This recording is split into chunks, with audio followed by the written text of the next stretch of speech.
بسم الله Recording in الرحمن الرحيم. progress. الحمد لله نحمده ونستعينه ونستهديه ونستغفره ونعوذ بالله من شرور أنفسنا ومن سيئات أعمالنا من يهده الله فلا مضل له ومن يضلل فلا هادي له أشهد أن لا إله إلا الله وحده لا شريك له وأشهد أن محمدا عبده ورسوله أما بعد. Alhamdulillah, sahabat-sahabat semua, hadirin hadirat semua yang dimuliakan oleh Allah. Pada malam ini kita bertemu lagi dalam siri pengajian tadabbur suratul Baqarah.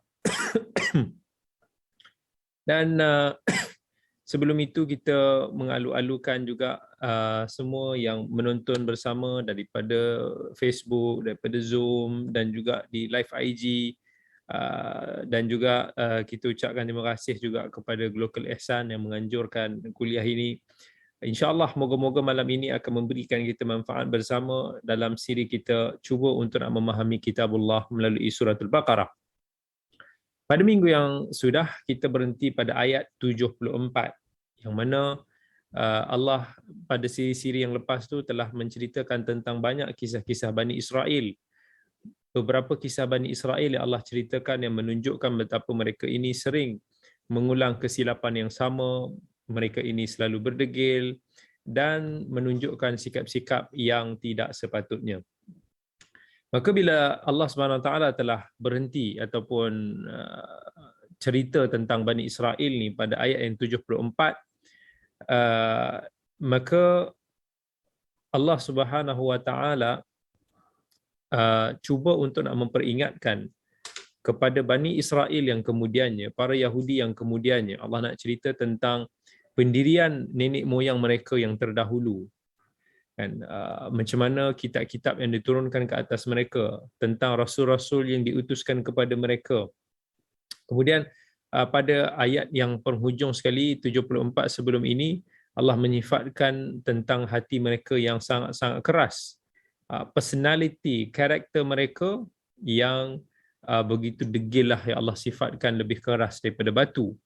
Maka pada ayat yang ke-75 dan sesudah ini Allah menukar khitabnya.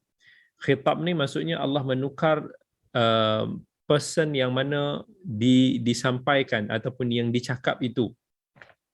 Sebelum ini seolah-olah menceritakan tentang kisah Bani Israel, Nabi Musa, dan maka kali ini Allah nak cuba untuk nak menyampaikan peringatan kepada kaum muslimin yang merupakan sahabat-sahabat Nabi SAW, dan juga Allah cuba untuk nak menyampaikan ancaman dan peringatan juga kepada kaum Yahudi yang hidup pada zaman Nabi, yang berada di sekeliling Nabi SAW. Allah seolah-olah nak memperingatkan mereka ini tentang Yahudi yang semasa itu, tentang apa yang telah dilakukan oleh nenek moyang mereka, tentang kedegilan-kedegilan mereka. Maka bila Allah bercakap, Allah ingatkan sahabat Nabi yang berusaha keras untuk nak berdakwah, menarik kaum Yahudi ketika itu memeluk Islam, yakni kaum-kaum Yahudi ketika itu yang berada di Madinah ini, biasanya dalam 3 kelompok besar ni lah, Bani Nadir, Bani Qainuqa, Bani Quraidah. Mereka ni adalah 3 kabilah terbesar Yahudi di bumi Madinah ketika itu. Usaha demi usaha yang dilakukan untuk menarik mereka ke arah Islam, tetapi mereka tetap juga menolak Islam. Maka ayat-ayat sebegini Allah turunkan untuk nak mengingatkan para sahabat radhiyallahu anhum, ini adalah sifat-sifat tok nenek moyang mereka, maka tak perlulah kamu menaruh harapan yang tinggi kepada mereka ini. Maka dalam ayat 75 Allah Subhanahu wa taala berfirman, a'udzu billahi minasyaitonir rajim. Afatatma'una ay yu'minu lakum wa qad kana fariqum minhum yasma'una kalam Allah thumma yuharrifunahu min ba'di ma aqaluhu wa hum ya'lamun. Allah kata afatatma'una ay yu'minu lakum. Yani setelah apa yang Allah ceritakan before this, tentang sikap Yahudi, tentang pendirian kaum Yahudi, maka adakah kamu masih lagi begitu mengharap mereka ini akan memeluk Islam Adakah kamu begitu mengharap mereka ini akan menyahut seruan dakwah kamu?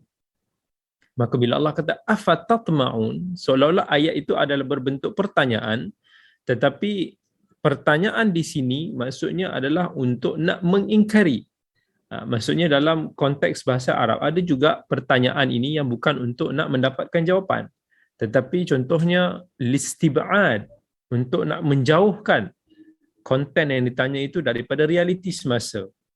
Maka seolah-olah Allah kata, Allah nak bagi tahu bahawa jauh sekali lah orang Yahudi ketika itu yang berada di situ secara majoritinya akan mendekati seruan Islam. Jauh sekali mereka akan menerima begitu sahaja. Seolah-olah Allah nak bagi tahu dalam ayat ini supaya kaum muslimin berhati-hati dengan kaum Yahudi ketika itu. Mereka ini sentiasa merancang tipu daya dan sebagainya. وَقَدْ كَانَ فَرِيقٌ مِّنْهُمْ يَسْمَعُونَ كَلَامَ اللَّهِ.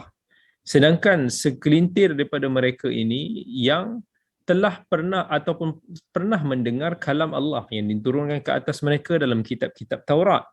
Bukan mereka tak tahu sebelum ini ajaran-ajaran asal yang diturunkan kepada Nabi Musa AS, tetapi thumma yuharrifunahu, kemudian mereka ubah dia.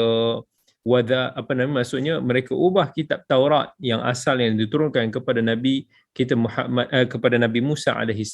Antaranya mereka menukar ciri-ciri kenabian yang telah diceritakan, ciri-ciri kenabian Rasulullah sallallahu alaihi wasallam yang telah diceritakan di dalam kitab Taurat.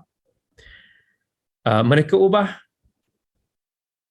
Mereka juga pernah mengubah sebelum ini tentang ayat yang berkaitan dengan hukuman bagi perejam.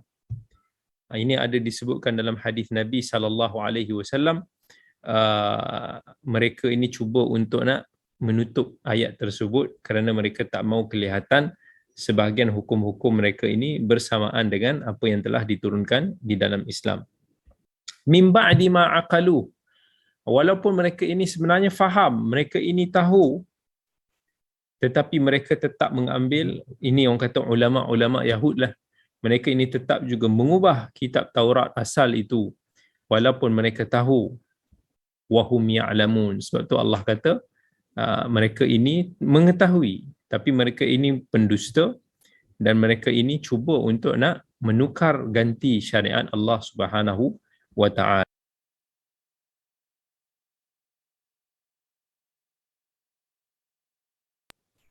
Okey. Jadi kemudian Allah Subhanahu wa ta'ala berfirman pada ayat yang 76, wa idza laqul ladzina amanu qalu amanna wa idza khala ba'dhum ila ba'd qalu atuhaddithunahum bima fatahallahu 'alaikum liyuhajjukum bihi 'inda rabbikum afala ta'qilun. Wa idza laqul ladzi, orang-orang Yahudi ini, wa idza laqul ladzina amanu, bila mana mereka bertemu, segelintir daripada mereka ini, apabila mereka bertemu dengan orang-orang yang beriman, mereka akan mengatakan bahawa betul kamu ini berada di dalam kebenaran. Rasulullah sallallahu alaihi wasallam ini adalah merupakan rasul yang diutuskan ataupun yang telah diceritakan di dalam Taurat. Barangkali mereka ini cuba untuk nak memperdayakan golongan-golongan orang-orang yang lemah daripada kalangan muslimin.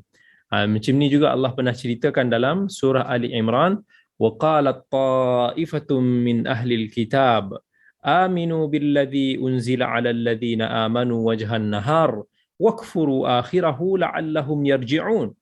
Ada juga segelintir daripada orang-orang Yahudi ini, bila mana mereka ini cuba untuk nak manipulasi orang-orang lemah lah, yang masih lemah imannya, yang baru masuk Islam. Mereka akan cuba untuk nak manipulate, suruh orang-orang Yahudi ni pun berpura-pura. Maksudnya orang Yahudi ni juga ada sifat munafiqin, tunjukkan seolah-olah kita beriman, kemudian kita kufur kembali, untuk membuatkan orang-orang lemah itu ataupun orang golongan mu'allaf ini berasa goyang, berasa ragu-ragu terhadap Islam. Wa idza khala ba'dhum ila ba'd, bila mana orang Yahudi ini sudah berjumpa sesama mereka kemudiannya, qalu atuhaddithunahum bima fatahallahu alaikum. Berkatalah orang-orang yang tidak berpura-pura kepada orang yang berpura-pura, bagaimanakah kamu memberitahu kepada orang Islam apa yang telah Allah ceritakan kepada kamu dalam kitab Taurat? Maksudnya orang Yahudi ini ada juga sebahagian yang tidak berpura-pura dan sebahagian juga yang berpura-pura.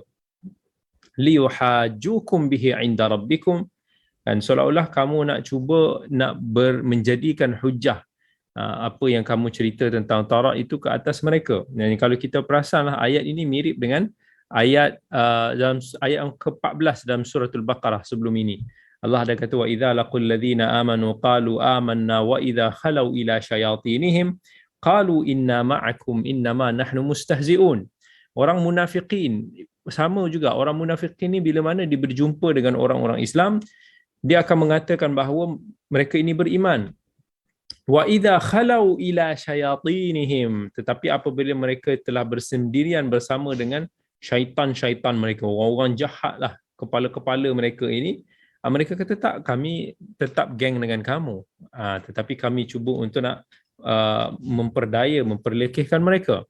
Tetapi kalau kita tengok pada ayat yang 76 ini, kan, kalau orang munafikin Allah kata wa idza khalau ila syayatinihim, tetapi dalam ayat yang berkaitan dengan Yahudi Allah kata wa idza khala ba'dhum ila ba'd, apabila mereka bertemu di antara satu sama lain. Sedangkan orang munafikin Allah kata bila mereka bertemu dengan syaitan-syaitan mereka, maksudnya kepala-kepala mereka itu adalah ibarat syaitan. Tetapi bila Yahudi, Allah tak sebut syaitan itu. Allah kata wa idza khala ba'dhum ila ba'd, seolah-olah satu isyarat nak menggambarkan bahawa mereka ini semua ketika itu adalah syaitan. Sifat syaitan ini bukan semestinya daripada kalangan jin, sebab syaitan ini siapa yang jahat lah, siapa yang ingkar, melampau, jahat lah kita kata, daripada kalangan jin dan juga dengan manusia. Itulah Allah sebut dalam surah An-Nas, bila Allah suruh kita memohon perlindungan daripada syaitan ni, Allah kata akhirnya minal jinnati wan nas, syaitan-syaitan daripada kalangan jin dan juga daripada kalangan manusia. Kemudian pada ayat ke-77 Allah Subhanahu wa taala berfirman, awala ya'lamuna anna Allah ya'lamu ma yusirruna wa ma yu'linun.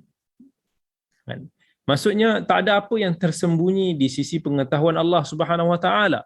Sekalipun orang-orang Yahudi ini dicuba untuk nak menyembunyikan sifat-sifat, ciri-ciri Nabi sallallahu alaihi wasallam yang telah diberitakan di dalam kitab Taurat, mereka cuba untuk nak sembunyi supaya tak ada orang Yahudi yang boleh terima dakwah Nabi sallallahu alaihi wasallam, supaya para sahabat pun tak mengetahui tentang perkara tersebut. Mereka cuba nak sembunyi, tetapi Allah Subhanahu wa taala menyingkapkan perkara tersebut.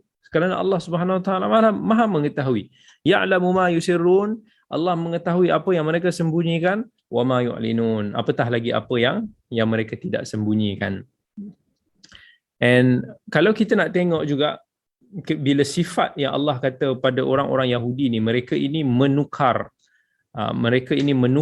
syariat mereka, mengubah kitab Taurat, kerana antara faktor yang menyumbang mereka mudah untuk nak mengubah tersebut, sebab bahasa-bahasa yang digunakan di dalam kitab Taurat dan Injil, kebanyakannya adalah merupakan bahasa-bahasa yang tidak difahami oleh orang awam daripada kalangan Yahudi. Sebab kedua kitab ini dulu ditulis dengan bahasa Syriani ataupun bahasa Aramik yang kuno dulu, which is bahasa ini tidak dikuasai oleh semua orang-orang Yahudi, tetapi dia adalah satu macam orang kata bahasa intelek, bahasa high level yang hanya dikuasai oleh kibar ataupun pembesar-pembesar, ilmuwan-ilmuwan yang besar daripada kalangan mereka.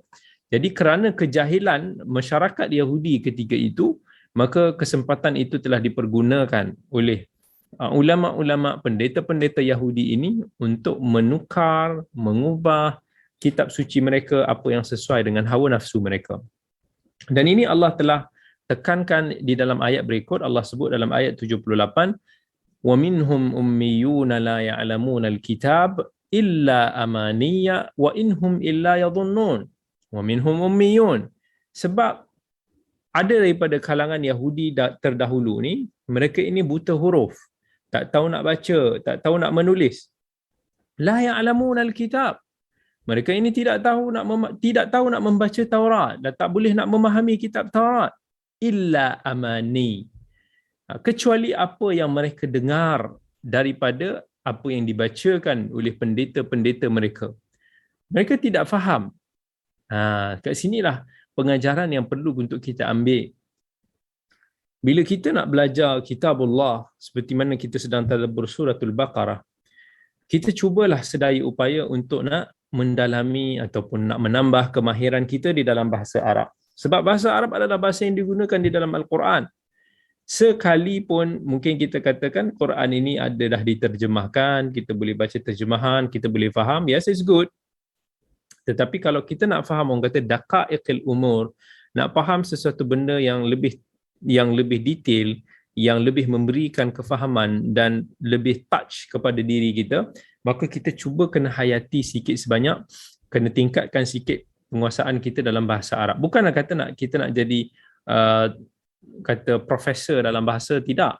Tetapi dengan kadar yang boleh membuatkan bila mana kita membaca kalamullah, bila kita mendengar kalamullah, benda itu mudah untuk nak menusuk dalam sanubari kita. Dan dia lebih mudah untuk nak kita memahami apa yang Allah telah turunkan di dalam Al-Quran. So kejahilan masyarakat akan digunakan oleh pendeta-pendeta, agamawan-agamawan supaya mereka boleh manipulasikan mereka mengikut hawa nafsu mereka. Ini yang terjadi juga pada banyak masyarakat sekarang.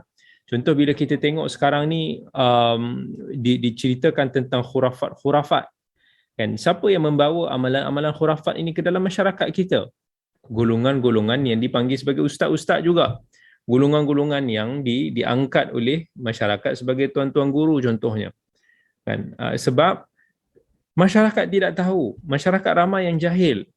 Apa sahaja yang diceritakan ataupun yang diberitahu oleh guru-guru mereka, mungkin mereka akan terima bulat-bulat walaupun perkara itu jelas-jelas bercanggah dengan syariat Islam, jelas-jelas bercanggah dengan hadis-hadis yang sahih. Kan, sampaikan amalan-amalan khurafat dibawa kembali walaupun perkara tersebut telah diijma'kan oleh mufti-mufti di negara kita, seperti mandi safar, seperti i'tiqad mendakwa bahawa safar ini ada sialnya. Macam-macam lah kalau kita nak dengar olahan yang luar biasa. Sebab tu mereka ni boleh mencipta apa sahaja amalan, zikir-zikir yang mereka rasakan ini lebih baik daripada apa yang diajarkan oleh Nabi SAW. Mereka boleh manipulate pula dekat masyarakat bahawa zikir yang Nabi ajar ni berat, tak sesuai untuk kita. So kita amalkan zikir-zikir Tok Guru. So di situlah datangnya bid'ah-bid'ah, datangnya khurafat-khurafat. Dan sebab agamawan itu sudah mula manipulasikan agama. Dan manipulasi itu untuk tujuan yang tertentu, adalah untuk nak mengangkat diri sendiri, untuk nak menguatkan kelompok sendiri. Mereka ini adalah apa yang kita katakan hakikatnya penunggang agama. So yang inilah perkara-perkara yang kita khawatir timbul dalam masyarakat. Sebab itu kita kena kembali semula, masyarakat kita perlu tingkatkan kefahaman kita. Kita kena belajar Al-Quran, kita kena belajar As-Sunnah, kita kena rujuk kepada kefahaman para salafus salih terdahulu supaya kita tidak akan mudah dipesongkan. Jika tidak, agama kita ini hanya akan jadi inhum illa yadhunnun. Macam dalam ayat ini Allah kata, sebab bila mana mereka ini sudah tidak ada ikut-ikutan semata-mata, maka mereka sudah mula yadhunnun. Agama ni sudah mula jadi sangka-sangkaan. Jadi macam kita ragu-ragulah semua. Itulah timbul hadis ini pun boleh kita tolak, hadis ini pun boleh kita olah, sunnah Nabi ini pun kita boleh itu, kita takwil, kita pusing, kita buatlah apa sahaja. Kerana disiplin agama itu sudah mula rapuh. Ini yang terjadi kepada kaum Yahudi dulu. Ini yang sudah terjadi. Sebab tu dalami bahasa Al-Quran, dalami disiplin-disiplin ilmu agama supaya insya-Allah kita at least kita memiliki asas yang baik daripada mungkin kita dipergunakan untuk certain dakwah, certain kelompok.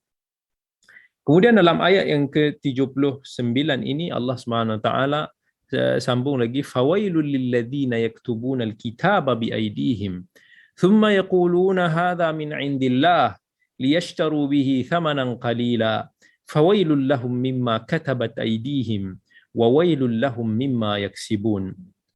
Allah cela, fawailul lilladzina yaktubuna alkitaba biaydihim. Wail ni sama ulama kata salah satu daripada nama neraka Jahannam.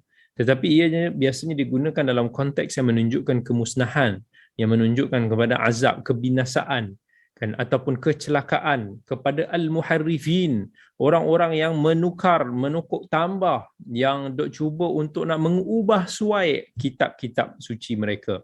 Dan bahkan mereka bila dipadam, dia boleh tulis balik sendiri. Maksudnya, we create our own kefahaman. Ini yang berbahaya. Dan ini yang sedang berlaku juga dalam kalangan umat Islam sendiri, yang dipelopori oleh orang-orang yang digelar sebagai ustaz-ustaz sebagai contohnya. Kefahaman yang kita nak faham daripada Quran dan Sunnah ni, kita dah tak rujuk kepada kefahaman para sahabat dulu, yang mana mereka ini adalah merupakan insan generasi yang paling memahami agama Allah. Kita tak rujuklah sampai kepada tokoh-tokoh tabi'in, pada para salafus salih terdahulu, kibar ulama terdahulu dalam kita nak memahami agama Allah ini. Tetapi kita mula membina kefahaman kita sendiri. Kita mula untuk nak mencipta amal ibadah kita sendiri. Kita mula menukuk tambah, kita mula mengubah apa yang sesuai dengan kadar pemikiran ini. Maka di sinilah puncanya terkeluarnya ajaran-ajaran sesat, kan, yang pelbagai lah. Kan, di Selangor sahaja yang sudah difatwakan atau diwartakan lebih daripada 25 ajaran. Dan kalau kita tengok semua ajaran ni, ada juga sebahagian yang saling berkait antara satu sama lain. Kan, antaranya Ayah Pin, ajaran yang telah difatwakan sesat. Kan, dia berguru dengan ajaran Rimau Hasan tu.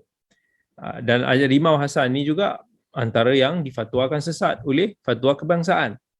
Dan mereka ini juga ada persamaan-persamaan. Kebanyakannya mereka cuba untuk nak mengangkat diri sendiri. Sebab itulah mereka mendakwa sebagai Rasul, mereka mendakwa sebagai Imam Mahdi. Semua adalah untuk demi nak memperoleh pengikut. Kerana mereka sukar untuk nak memperdayakan satu-satu agama, pengikut satu-satu agama, contohnya Muslim, maka mereka menciptakan satu fahaman pluralism. Mereka kumpulkan agama yang lain semua dengan mendakwa bahawa mereka ini adalah wakil utusan Tuhan pada akhir zaman. Dan macam-macam lah. Dan kita akan tengok akhirnya mereka mengubah syariat Allah. Ajaran sesat ni sangat sinonim dengan mengubah syariat Allah. So tak payahlah kita nak menunaikan salat. Sebahagiannya kata kita tak payah percaya malaikat, kita tak percaya pada hari akhirat. Dan ajaran Bahai contohnya yang pernah dan juga difatwakan sesat oleh Fatwa Kebangsaan. Dan mereka ini ada satu kita kata satu similarity lah. Similarity ni, mereka ni akan pakai Al-Quran. Tapi pakai Quran ni maksudnya mereka akan petik-petik apa yang mereka mahu dan mereka akan tafsir, takwil ikut apa yang mereka mahu. Ini kata takwil, langsung tak ada rujukan daripada ulama-ulama silam yang lebih memahami Al-Quran itu sendiri. Dan similaritinya adalah mereka juga kebiasaannya akan menolak hadis-hadis Nabi SAW.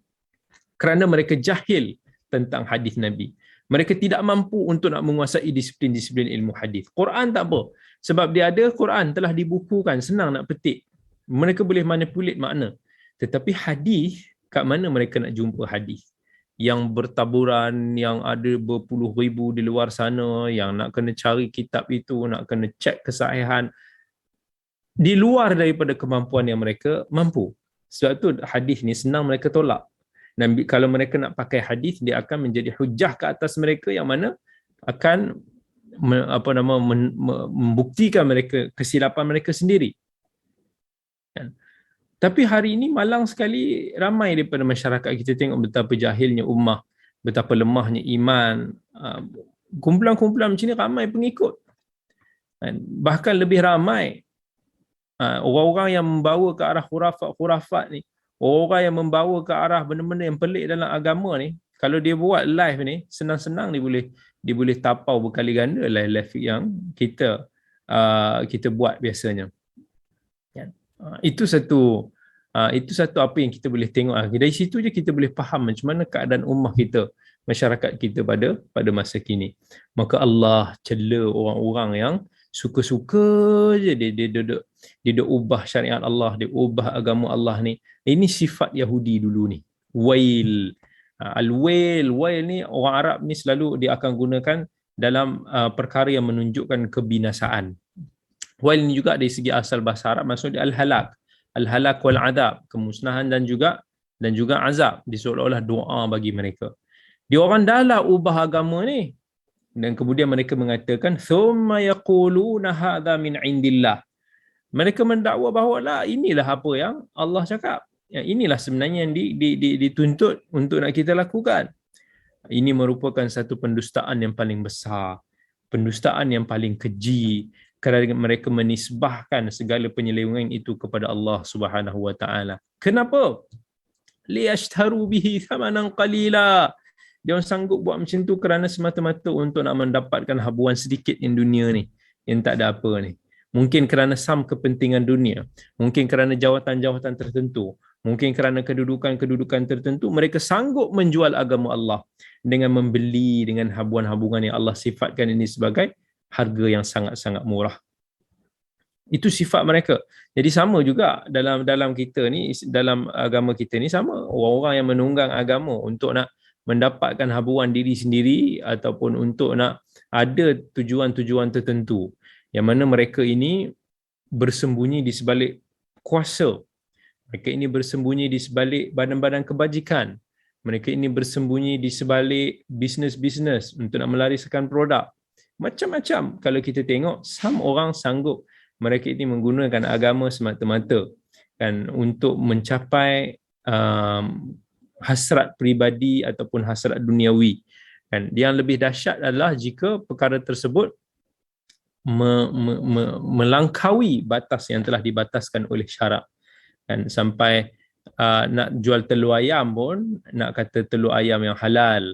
Sampai nak create bahawa ayam-ayam yang mengeluarkan telur ini, mereka ini telah diasingkan supaya ayam-ayam ini tidak melakukan seks bebas, tidak berzina. Subhanallah.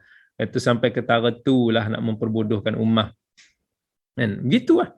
Kan sebab tu dulu dalam tahun 2015 pun sudah keluar fatwa.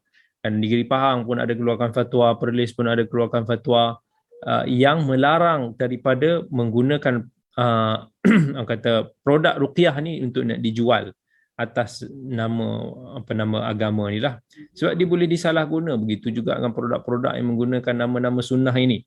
Kan? Kerana dia boleh mendatangkan kekeliruan, kerana dia boleh diambil kesempatan, kerana dia boleh memudaratkan agama Allah dan sebagainya lagi.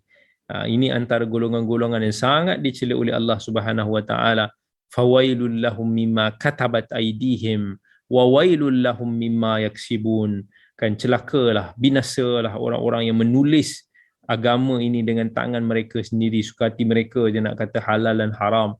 Wa wailul lahum mimma yaksibun. Dan apa yang habuan yang mereka dapat kerana pengkhianatan agama tersebut, binasa dan celakalah mereka.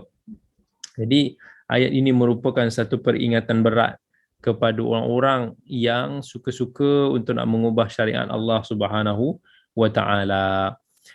Kemudian Allah Subhanahu wa taala setelah menyebut tentang beberapa sikap orang Yahudi ni yang suka untuk nak mengubah kitab suci mereka, syariat mereka, maka Allah sebut lagi tentang apa yang mereka cuba nak dustakan kepada masyarakat. Dan bukan setakat mereka mengubah kitab suci mereka, tetapi mereka pakai suka-suka juga klaim dengan kepala mereka. Dia orang dok kata wa qalu lan tamassana an-naru illa ayyaman ma'dudah, ayat ke-80 tu kan. Dia kata kita ni tak kisahlah apa pun, kalau kita masuk neraka ni cuma sekejap je. Sebenarnya akidah ini orang Yahudi ni memang dia orang faham begitu. Maksudnya kita tak masuk neraka lama, kita tak masuk neraka ini secara kekal selama-lamanya. Sebab dalam surah Ali Imran juga ayat 24 kalau tak salah, Allah SWT juga sebut dalika bi annahum qalu lan tamassana an-naru illa ayyaman ma'dudat. Sama juga akidah mereka yang mereka mengatakan bahawa kita ni tidak akan dibakar oleh api neraka melainkan dengan tempoh yang tertentu. Dan ini juga telah dibuktikan dengan beberapa hadis. Contohnya hadis riwayat Al-Bukhari yang ketika peristiwa Nabi SAW menawan ataupun membuka kota Khaybar, Nabi bertanya kepada Yahudi, man ahlun nar, siapakah penghuni neraka, mereka cuma kata nakunu fiha yasira. Kami ni cuma masuk sekejap je, kemudian nanti kita akan keluar. Tapi Nabi balas, ikhsa'u fiha wallahi la nakhlufukum fiha abadan. Kan maksudnya dia nak kata kami keluar, nanti orang kamu pula, orang Islam pula yang akan join kita masuk neraka. Nabi kata no, you will stay there demi Allah, kami tidak akan mengikuti kamu lah untuk nak masuk ke dalam neraka tersebut. Jadi dengan keyakinan mereka create suka hati dalam perkara akidah, dalam perkara-perkara yang ghaib, mereka mendakwa apa yang mana Allah tidak pernah khabarkan kepada mereka, maka Allah cela mereka. Qul attakhadhtum indallahi ahda. Kan kamu ingat kamu ni ada bersembang Allah ke? Kamu ingat Allah ni ada bagi janji kepada kamu yang Allah tak akan azab kamu melainkan pada tempoh ini sahaja. Ini juga orang panggil sebagai dalam bahasa Arab istifhamu inkari, iaitu pertanyaan untuk menyanggah, bukan pertanyaan yang nak mendapatkan jawapan. Fala yukhlifallahu ahda, dan Allah tidak sesekali akan menyalahi janjinya. Am taquluna 'ala Allahi ma la ta'lamun, adakah kamu berani untuk nak mengatakan ataupun mendakwa sesuatu daripada Allah apa yang kamu tidak ketahui? Jadi ini juga menjadi satu dalil kita ni dalam akidah khususnya. Jangan pandai-pandai kita nak create lah, ataupun kita nak mendakwa sesuatu yang Allah tidak khabarkan kepada kita. Sebab dalam akidah ni kebanyakannya adalah benda-benda ghaib. Benda-benda ghaib yang kita tak akan tahu melainkan dengan kadar apa yang Allah telah beritakan kepada kita. So don't, orang kata, terlalu force hard untuk kita cuba memahami apa di sebalik perkara-perkara ghaib, cuba nak memahami zat ketuhanan, sampai kita pun interpret apa yang ikut akal kita semata-mata. Sedangkan kalau kita beriman dengan kadar apa yang Allah telah beritakan kepada kita, la kafah, sudah memedai. Tapi begitulah, itulah datangnya golongan-golongan falsafah yang cuba membawa pembaharuan dalam akidah ummah, yang telah menyebabkan perpecahan yang begitu besar di kalangan umat Islam hari ini, kerana umat hari ini masih lagi bertelagah dalam perkara-perkara ghaib yang tidak diberitakan kepada mereka. Cuba untuk nak mendakwa sesuatu yang kita semua tak tahu. Maka Allah pun kata pada ayat berikutnya, bala man kasaba sayyi'atan wa ahatat bihi khati'atuh fa ulaika ashabun nar hum fiha khalidun. Hai orang Yahudi, is not gonna happen what you say. Apa yang kamu bagi tahu pada manusia itu semua bukan sebegitu. Bahkan Allah kata, sesiapa yang melakukan kejahatan, kesayiatan, wa ahatat bihi khati'atu, siapa yang memilih dengan his own choice untuk nak melakukan satu amalan yang Allah murka dan tenggelam pula di dalam maksiatnya itu. Maksud tenggelam ni kata ulama adalah orang-orang yang dia tahu, contohnya dia buat dosa kecil. Dia buat, lama-lama kecil itu jadi besar. Pepatah kita pun kata sikit-sikit lama-lama jadi bukit. Dan dia tidak bertaubat, dia tidak memperbanyakkan amal saleh yang boleh menjadi kafarah kepada dosa-dosa kecilnya. Dan dia pula buat dosa besar, tidak bertaubat. Ini maksudnya ahatat bihi khati'atu. Ini orang kata pemaksiat tegar. Maka apakah balasan bagi pemaksiat tegar ini? Sayyi'ah, dosa besar. Dalam konteks ayat ni kita boleh kata dosa besar dan juga dosa kecil. Anything, orang-orang yang buat dosa ni. Cuma ada pandangan Ibnu Abbas radhiyallahu anhu menyebut bahawa as-sayyi'ah dalam konteks ayat ni maksud dia syirik. Siapa yang melakukan kesyirikan dan tenggelam di dalam dosa-dosanya, maka apakah balasan dia? Faulaika ashabun nar hum fiha khalidun.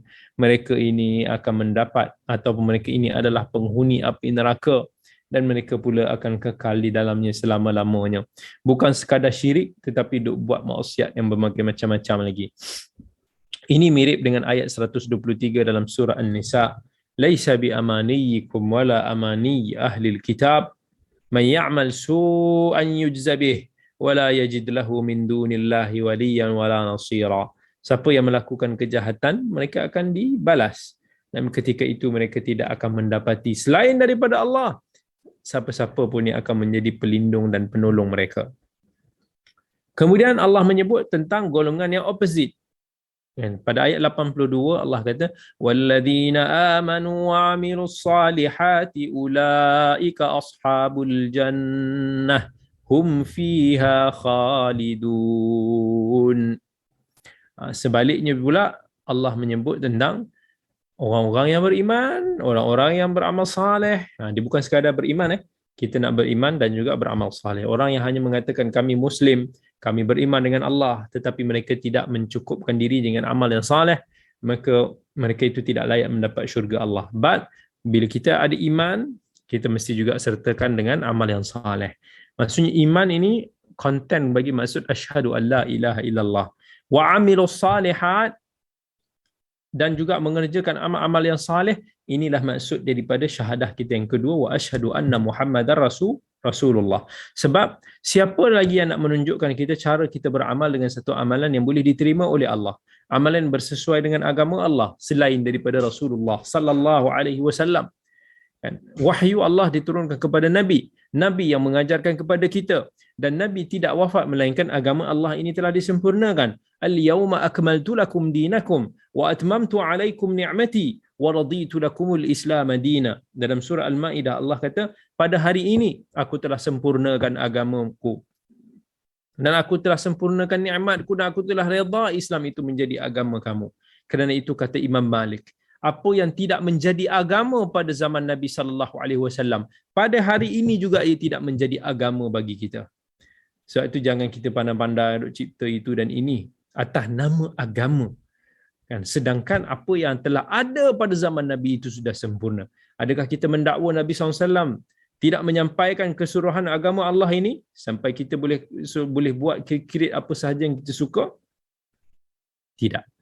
Maka syarat kita untuk nak masuk syurga mestilah ikhlas kerana Allah, walladzina amanu wa amilus salihat. Amalan yang kita lakukan itu bertepatan dengan risalah Nabi kita sallallahu alaihi wasallam, dan ulaika ashabul jannah, mereka itu adalah orang-orang yang mendapatkan syurga, hum fiha khalidun, dan mereka itu akan kekal di dalamnya selama-lamanya. Kemudian Allah Subhanahu Wa Taala pada ayat yang 83, ayat yang paling bawah sekali lah pada muka surat 12 tersebut, Allah menceritakan tentang prinsip asas syariat Taurat yang diturunkan kepada Nabi Musa dulu, yang Allah telah taklifkan kepada Bani Israel sebelum ini, yang Allah telah menerimanya sebagai perjanjian bersama dengan Bani Israel untuk beramal dengan prinsip-prinsip syariat ini.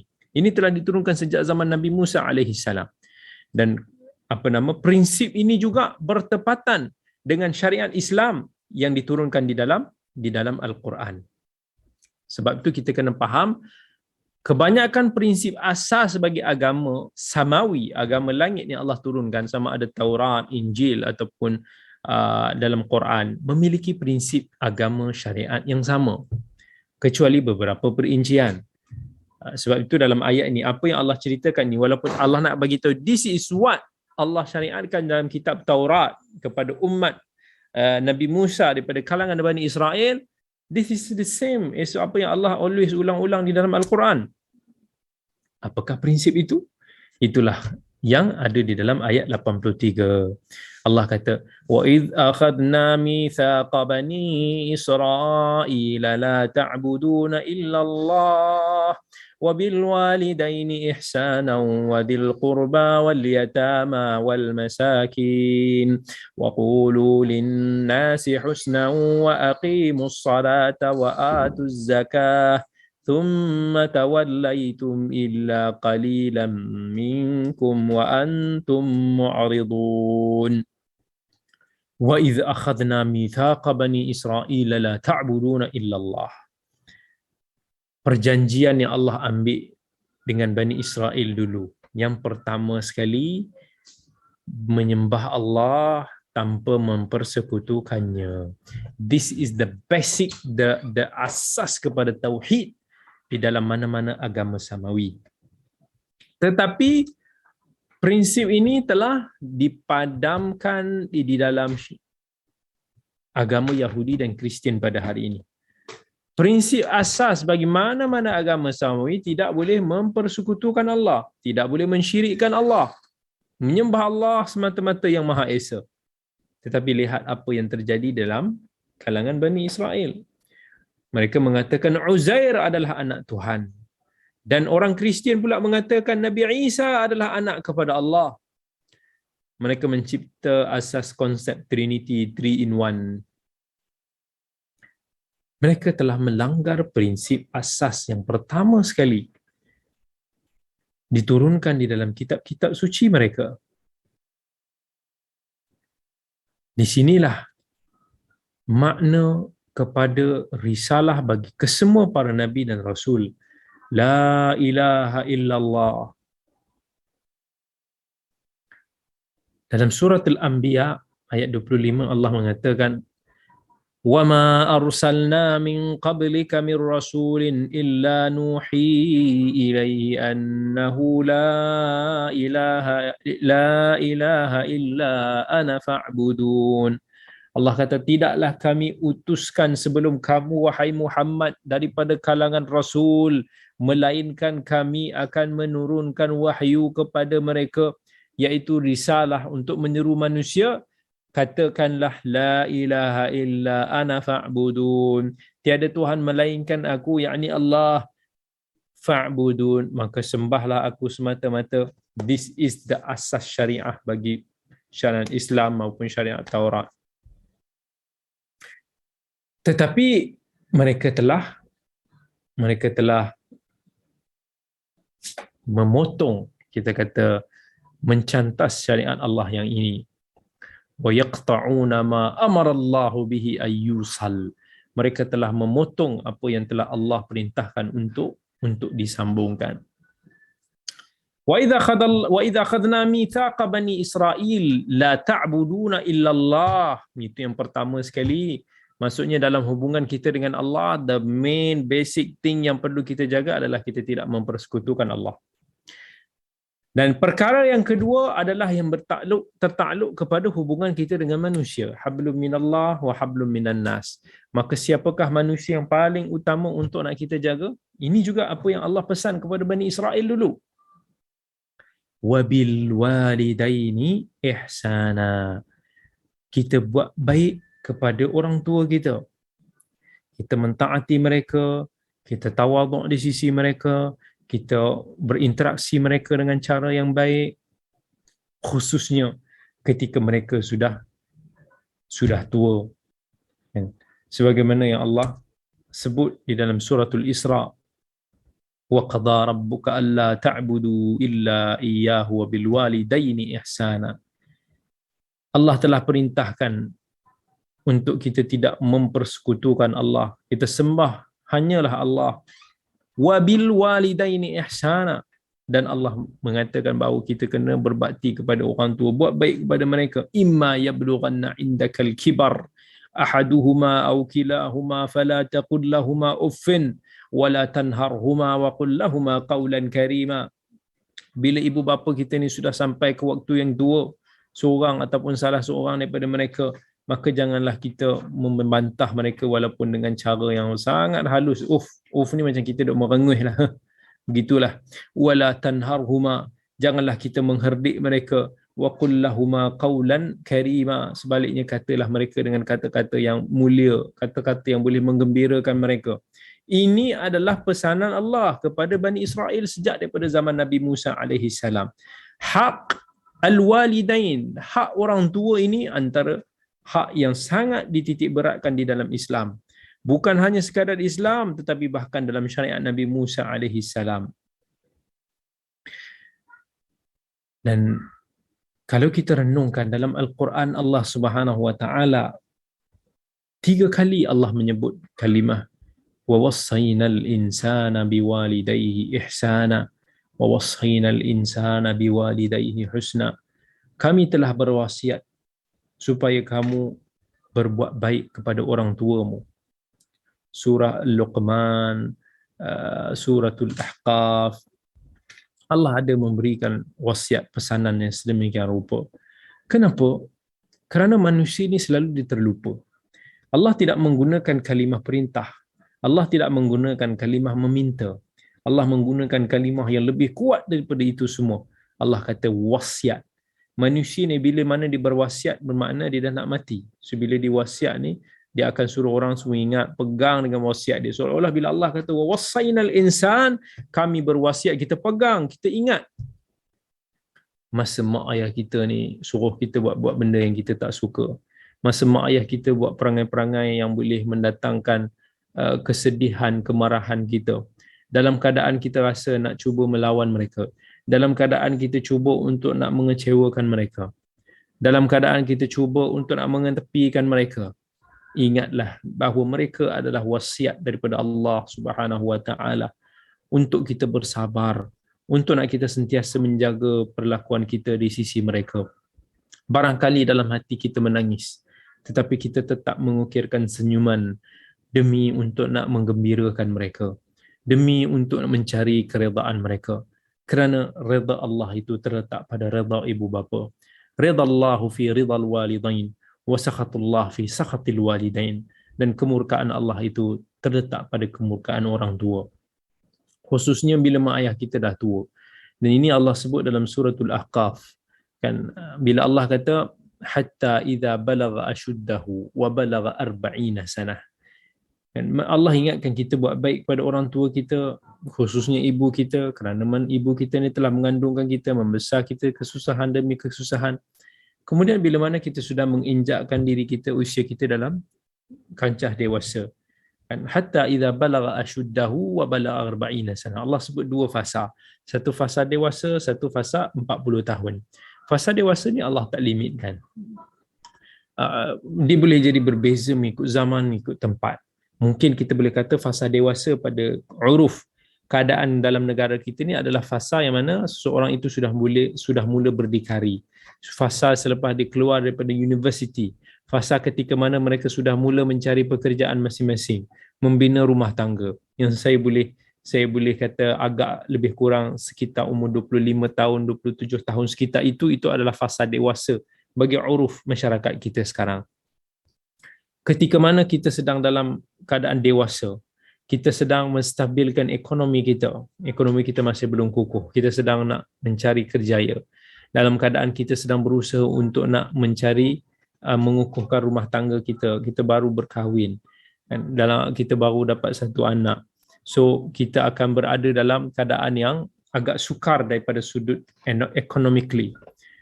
Kita sibuk untuk nak mengejar cita-cita kita, mengukuhkan kerjaya bisnes kita contohnya. Dalam keadaan begitu, Allah seolah-olah nak bagi isyarat, adakah kita masih lagi boleh berbakti kepada orang tua kita? Adakah kita masih ada masa untuk nak menghubungi mereka? Adakah kita masih ada waktu untuk berdamping dengan mereka?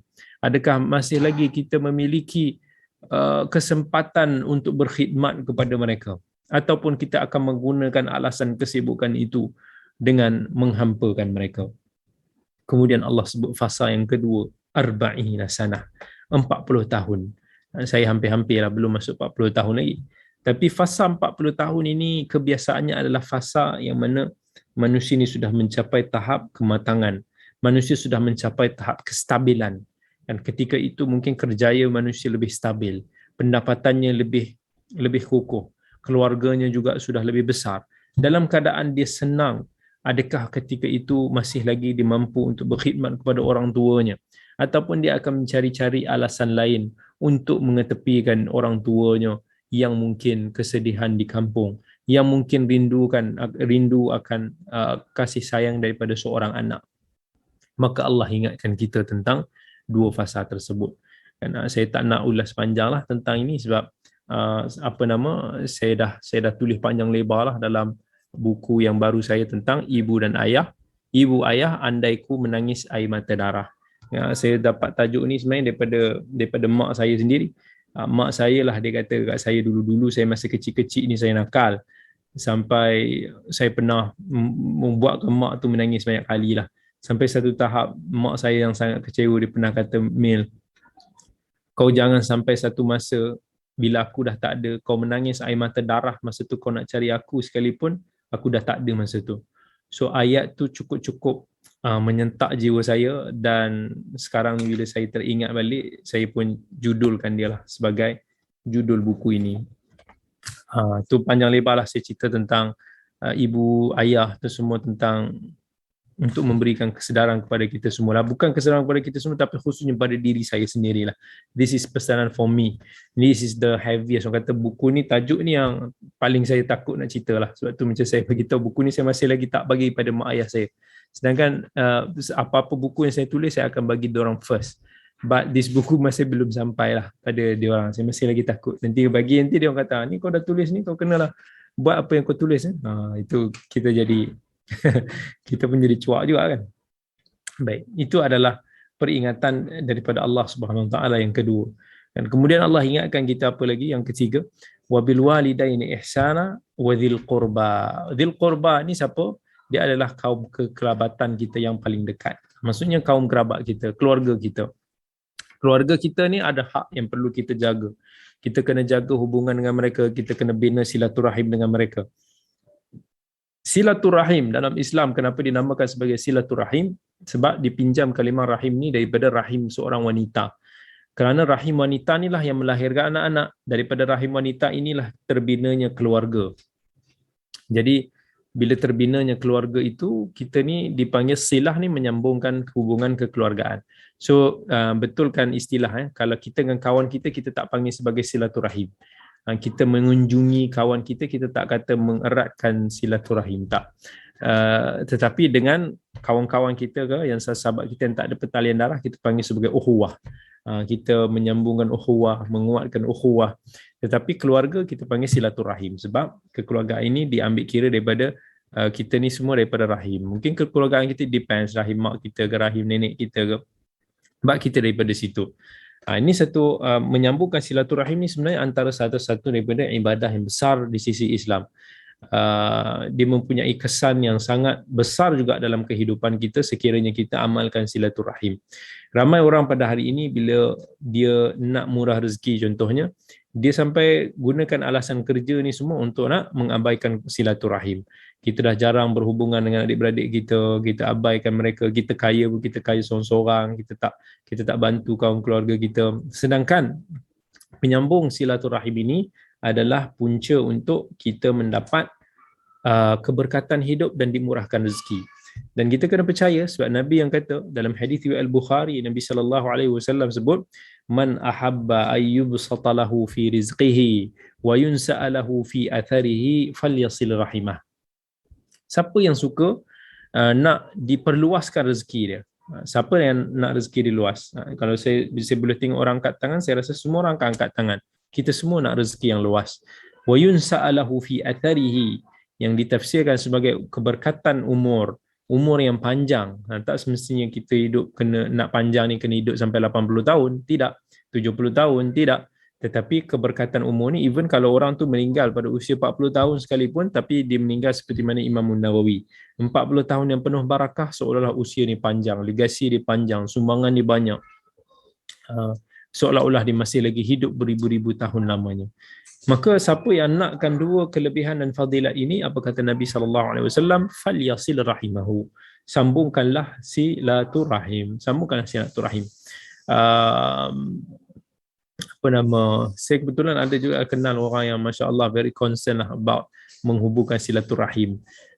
Sahabat saya juga saya kenal daripada dia dengan bukan keluarga dia, sebahagiannya mungkin 30 tahun dah tak bercakap, dan ada lagi yang dia orang mungkin dah tak bertegur sapa kerana serta. Biasalah kita ni adik-beradik ni kadang-kadang bila dah dewasa ni masing-masing dah rasa berdikari, so kita dah tak perlu kat adik-beradik kita. So kadang-kadang simple sikit je salah faham, sikit kesalahan kadang boleh membuatkan berpuluh tahun kita tidak bertegur siapa. Begitulah egonya manusia ni kan. Maka alhamdulillah saya juga syukur sebab dapat bantulah untuk merapatkan, menautkan silaturahim kekeluargaan sahabat saya itu, sampailah akhirnya hari ini mereka ini Masya Allah hidup gembira lah, Masya Allah, begitu kuat lah. Dan dia pun sangat concern daripada sudut itu, dia bantu keluarga-keluarga dia dan sebagainya. Ini apa yang Allah juga telah ingatkan, bukan hanya dalam Islam tetapi dalam syariat Taurat. Wal yatama, yang keempat pesanan di dalam ayat ini, Allah suruh kita berlaku baik kepada anak-anak yatim. Anak-anak yatim ni adalah anak-anak kecil yang mana kehilangan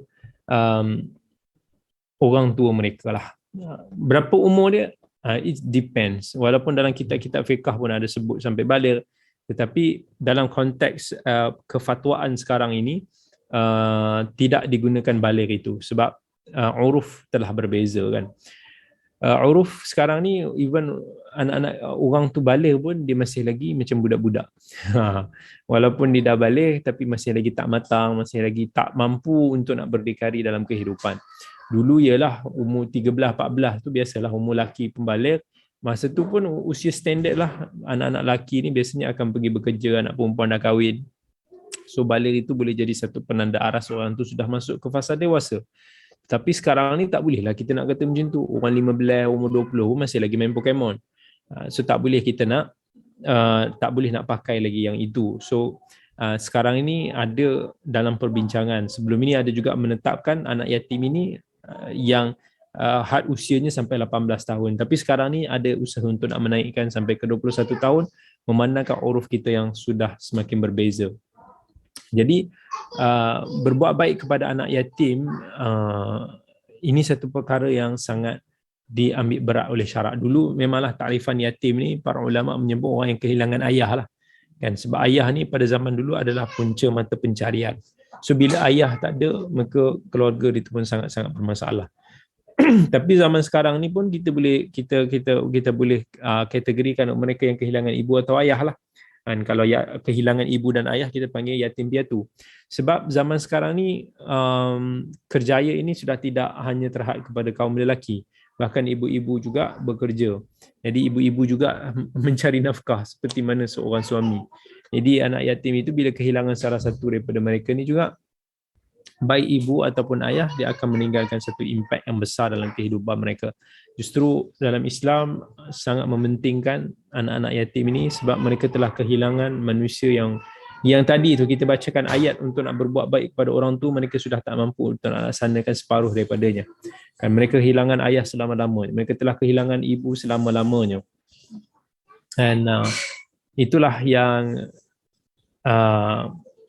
menyebabkan Islam ini concern. Islam ni agama rahmah. Kan kita bila tengok ada sahabat kita ada kehilangan, kita bantu mereka. Kita jangan buatkan mereka ini berasa begitu kehilangan. Jadi dalam Islam ada guideline-guideline yang telah Allah berikan daripada sudut hukum hakam, penjagaan harta anak-anak yatim, dan Allah memberikan satu ancaman yang besar kepada orang yang menyalahgunakan dana anak yatim. Dalam surah An-Nisa ayat 101 Allah kata, innal ladzina ya'kuluna amwalal yatama zulman innama ya'kuluna fi butunihim nara wa sayaslawna sa'ira. Orang-orang yang memakan harta anak yatim secara zalim, sesungguhnya mereka telah memakan, maksudnya makan api neraka yang akan menggelegak dalam perutnya, dan mereka ni semua akan di BBQ lah, apa-apa disalai lah nanti dekat api neraka. Dan sebaliknya Nabi SAW menyatakan fadilat, keutamaan yang sangat besar kepada mereka-mereka yang menjaga hak anak yatim, mereka yang mengasihi anak yatim, dan Nabi sebut dalam hadis yang diriwayatkan oleh Imam Muslim, kafilul yatimi lahu aw li ghairihi ana wa huwa kahataini fil jannah. Maksudnya Nabi bagi tahu aku dan juga orang-orang yang menjaga anak yatim ini, kedudukan kami di hari kiamat ni kelus kamcing macam ni. Nabi pun isyaratkan jari tengah dan jari telunjuknya. Means orang yang menjaga anak yatim, memelihara anak yatim ini, subhanallah, Allah akan bagi kelebihan itu di syurga. Dan ada ruang, ada peluang untuk dekat dengan Nabi SAW dengan sangat-sangat dekat. Tapi bak kata orang lah, bukan mudah untuk nak kita menjaga anak yatim. Bukan mudah untuk nak kita luangkan masa kita spend kita punya energi, kita punya masa, kita punya wang ringgit untuk nak menjaga seseorang yang bukan daripada keluarga dan zuriat kita. Apatah lagi sometimes anak-anak yang kehilangan kasih sayang daripada ibu dan ayah, mereka ini mungkin ada masalah-masalah daripada sudut emosi, kelakuan dan sebagainya kerana pengalaman mereka yang telah mereka lalui. Jadi kesabaran kita dalam membimbing mereka, dalam mendidik mereka itu insya-Allah akan mendatangkan pahala yang sangat besar di sisi Allah Subhanahu Wa Taala. Wal masakin, yang kelima, dan kita berbuat baik kepada orang-orang miskin. Kan miskin ni daripada sukun, maksudnya tenang, tak boleh nak bergerak, sebab orang-orang miskin ni seolah-olah dia susah nak buat apa-apa. Jadi mereka memerlukan kepada orang yang boleh membantu mereka, menggerakkan mereka supaya mereka juga boleh hidup dalam keadaan yang aman, ataupun seperti mana insan lain, mereka boleh mendapatkan sinar-sinar kebahagiaan. Kita bantu mereka daripada sudut keuangan, kita bantu daripada sudut kehidupan, kita bantu daripada sudut ilmu, pendidikan dan sebagainya. Itu adalah tanggungjawab kita sebagai seorang Muslim. Tanggungjawab tersebut juga tidak terhad kepada orang-orang miskin di tempat kita, bahkan di luar sana juga ramai saudara-saudara kita di luar sana yang menderita. Kan, contohnya insya-Allah pada bulan 12 ini, sekarang dah masuk bulan 12 lah. Insya-Allah pada third quarter ataupun kita kata 1/3 akhir lah daripada Disember ni, insya-Allah tim Global pun akan termasuk saya sendirilah akan pergi ke Syria untuk nak membantu saudara-saudara kita di luar sana sempena musim sejuk yang bakal mendatang, sebab setiap kali musim sejuk datang mereka kekurangan tempat, mereka kekurangan pakaian, mereka mungkin ketandusan makanan, ramai yang mati kesejukan, anak-anak especially, wanita-wanita yang tak ada rawatan perubatan, salji yang begitu tebal, kesejukan. Kita ni yang duduk kat Malaysia ni, memanglah kita rasa seronok kalau dah tengok salji ni sebab kita rasa macam enjoy. Tapi mereka yang ada di tempat sana ni, salji ni macam satu azab lah. Dia menderita sampai menusuk ke tulang. Lagi-lagi bila kita tak ada apa yang boleh memanaskan badan kita. Jadi insya-Allah pada 20 hari bulan, insya-Allah kalau Allah izinkan, tim lokal ini termasuk saya sendiri akan bergerak pergi ke sana untuk nak menyampaikan bantuan daripada anda-anda semua. Jadi sesiapa yang nak menjadi part of it, maka digalakkan sangat ahlan wa sahlan untuk boleh menghulurkan bantuan anda melalui Global Ihsan, insya-Allah. Doakan insya-Allah keselamatan semua. Nanti kita akan cerita lagi pada nantilah sebelum kita pergi. Itulah, kadang-kadang kesian bila kita tengok nanti tu, kita akan rasa subhanallah, kita ni sangat-sangat nikmat sebenarnya. Betul kata Nabi SAW, unzuru ila man huwa asfala minkum wala tanzuru ila man huwa fawqakum fahuwa ajdaru alla tazdaru ni'matallahi alaikum. Lihatlah kepada orang yang di bawah kamu, jangan tengok pada orang yang di atas kamu, sebab itu dah akan buatkan kita lebih bersyukur. Hari ini kita ngomel sana sini, kita komplain sana sini, macam-macam lah. Tapi bila kita tengok mereka-mereka yang jauh lebih sukar keadaannya, betapa Allah bagi kita nikmat yang berbagai rupa hari ini, at least kita tidak kebuluran pada hari ini, betapa kita perlu syukuri nikmat tersebut. Hari ini kita boleh tidur di atas bantal, di atas tilam yang selesa, kita hidup dalam persekitaran yang aman. Betapa ramai manusia di luar sana yang dinafikan hak kehidupan, hak pendidikan. 9 tahun duduk di kem-kem pelarian, tak ada pendidikan, tak ada pembelaan, tidak boleh pulang ke kampung halaman. Siapa lagi yang boleh membantu mereka? Dan Allah melalui kita ni, atas dasar pertalian kesaudaraan kita atas nama Allah, kita cuba untuk nak membantu saudara-saudara kita. Kita tidak mampu untuk nak membantu semua umat, seluruh manusia. Tapi dengan kadar yang kita mampu, dengan kepakaran yang kita ada, dengan kemampuan yang kita ada, kita bantu sikit sebanyak apa yang kita mampu, insya-Allah. Baik. Kemudian Allah kata waqulu linnasi husna. Ini adalah pesanan yang ke-6 di dalam ayat ini. Allah suruh kita bercakap dengan baik ini dengan kata-kata yang baik. Gunakan ayat-ayat yang manusia akan mudah tertarik. Jangan kita duk asyik duk bedal, duk provokasi, duk cantas, duk hentam, duk macam-macam. Sebahagian pendakwah-pendakwah, sebahagian ustaz-ustaz juga begitulah, yang suka untuk nak menggunakan ayat-ayat provokasi yang memancing kebencian, memancing kemarahan. Kita agama ni kita nak tarik orang dekat, jangan buat orang lari. Dan hikmah itu sangat diperlukan dalam kita nak menarik manusia ke jalan ke agama Allah. Allah pun kata ud'u ila sabili rabbika bil hikmah. Kan, nak seru manusia ni seru ke jalan Tuhan, bukan seru ke jalan kita, bukan dengan manhaj kita, dengan cara kita semata-mata, dengan pemikiran kita semata-mata. No. Tapi kita nak suruh manusia ke jalan Tuhan bil hikmah, dengan hikmah, maksudnya dengan kebijaksanaan. kita pandai-pandailah ukur kan macam mana uruf masyarakat kita kat sini. Adakah uruf masyarakat kita ni suka dengan kata-kata yang nista, dengan kata-kata yang kasar? Of course tidak. Ada kala kita bertegas, ada kala kita berlembut, ada kala kita menggunakan cara ini dan cara itu. Wal mau'izatil hasanah. Nak bagi peringatan pun bagilah peringatan dengan uslub yang baik. Wajadilhum billati hi ahsan. Even kita nak berdebat, kita nak berdiskusi sekalipun, kita nak berhujah sekalipun, billati hi ahsan. Gunakan cara yang terbaik. Elakkan uslub daripada kita meremeh-remehkan ataupun kita mencela, kita mencarut, kita menggunakan usul-usul yang tidak sesuai dengan Islam. Cuba bayangkan, ini semua akhlak-akhlak mulia yang telah Allah tekankan kepada Bani Israel di dalam kitab Taurat mereka. Allah telah ambil perjanjian. Dulu mereka kata kami dengar dan kami akan patuh. Tetapi di manakah adab-adab ini kemudian harinya? Bagaimana adab mereka dengan Allah kemudian harinya? Sehingga mereka sanggup membelangkangkan perjanjian yang telah mereka ambil dengan Allah Subhanahu wa taala. Dan Allah suruh mereka melakukan salat dan zakat. Wa aqimus salata wa atuz zakah. Zakat juga telah wujud pada zaman Nabi Musa. Salat juga telah wujud pada zaman Nabi Musa. Mereka juga mengkebelakangkan perintah ini. Kerana itu Allah kata, "Thumma tawallaitum illa qalilan minkum."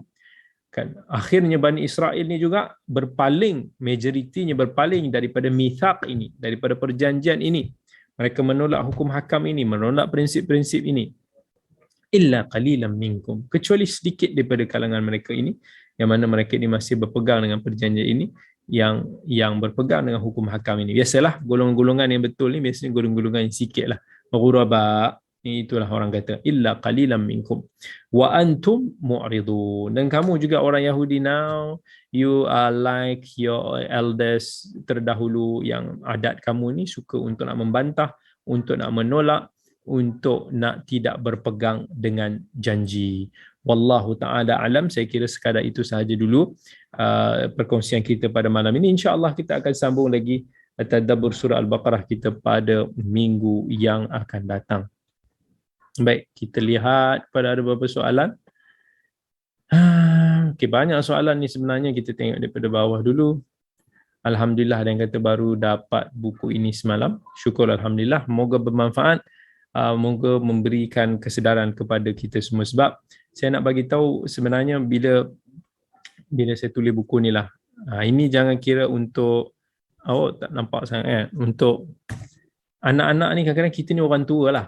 Kita mungkin hadirat kat sini pun dia dah 50 lebih, ada yang 40 lebih. So kita ingat mungkin ini untuk anak kita, tapi sebenarnya tak. Ini sebenarnya adalah untuk kita semua. Sebab kita ni tetap bergelar seorang anak sehingga kita yang meninggal. Bukan mak ayah kita meninggal. Even mak ayah kita pun kalau dah tak ada kat dunia ni, kita tetap bertanggungjawab lagi. Kita kena berbakti kepada orang tua kita. Sebab bakti kita kepada orang tua tidak terhenti ketika mereka menghembuskan nafas yang terakhir. Bahkan mereka di alam barzakh sana lebih memerlukan kepada khidmat, doa, kepada sedekah kita, kepada bakti daripada kita, ingatan daripada kita. So mereka lebih perlukan itu daripada keperluan di dunia ini. So ini adalah bacaan untuk kita semua, tak kira yang tua, tak kira yang muda, insya-Allah. Moga bermanfaat. Baik, ada yang tanya lagi, Ustaz, adakah syaitan dan iblis ni memang dicipta untuk jadi jahat, menyesatkan manusia, atau mereka sendiri memilih jalan itu? Baik, Allah dah tahulah syaitan ini semua akan jadi penyesat kepada ummah. Tetapi tidak semua syaitan itu, sebab syaitan sifat, jin itu tidak semua yang jahat.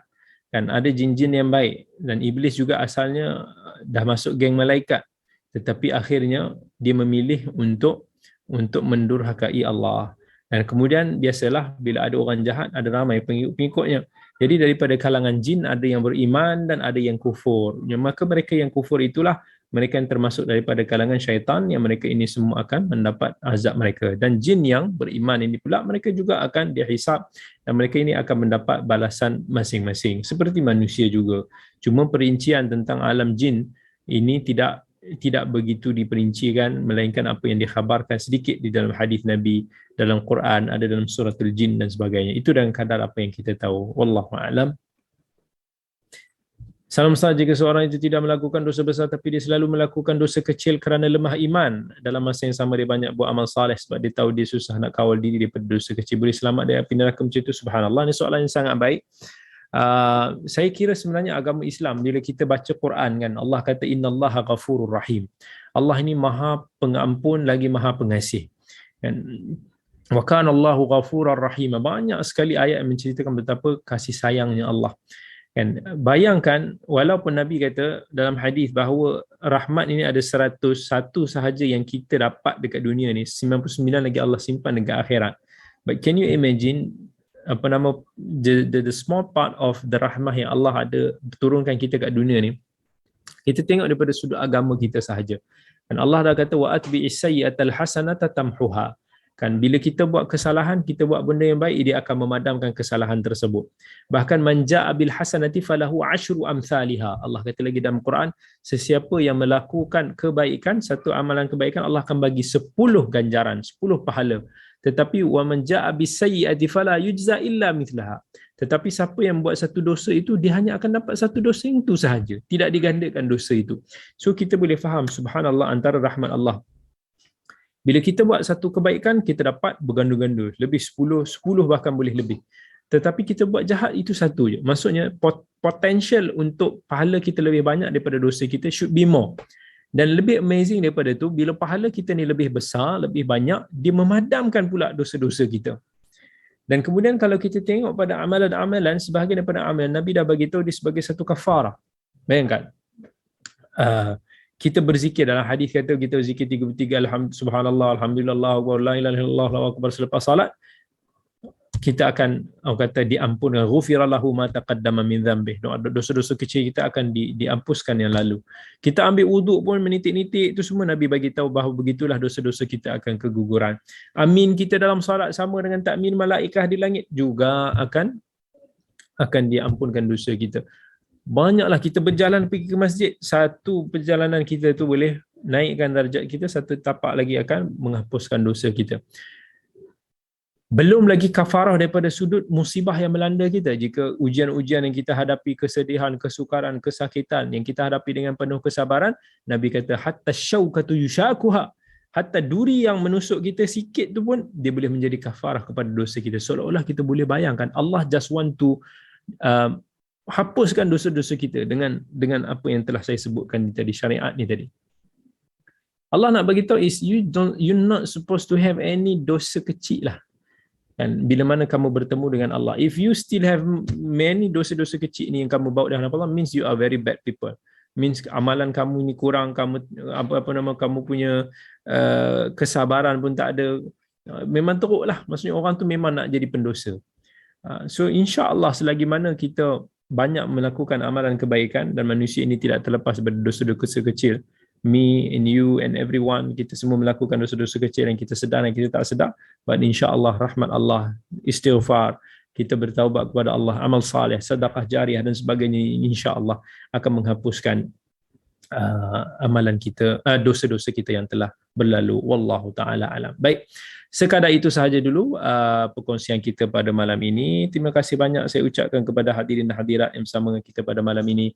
Terima kasih juga kepada Guru Ihsan dan everyone pada hari ini. Alhamdulillah, terima kasih semua. InsyaAllah kita bertemu lagi pada masa yang akan datang. Aqulu qawli hadha wa astaghfirullahal azim li wa lakum. Wassalamualaikum warahmatullahi wabarakatuh. Bertemu lagi.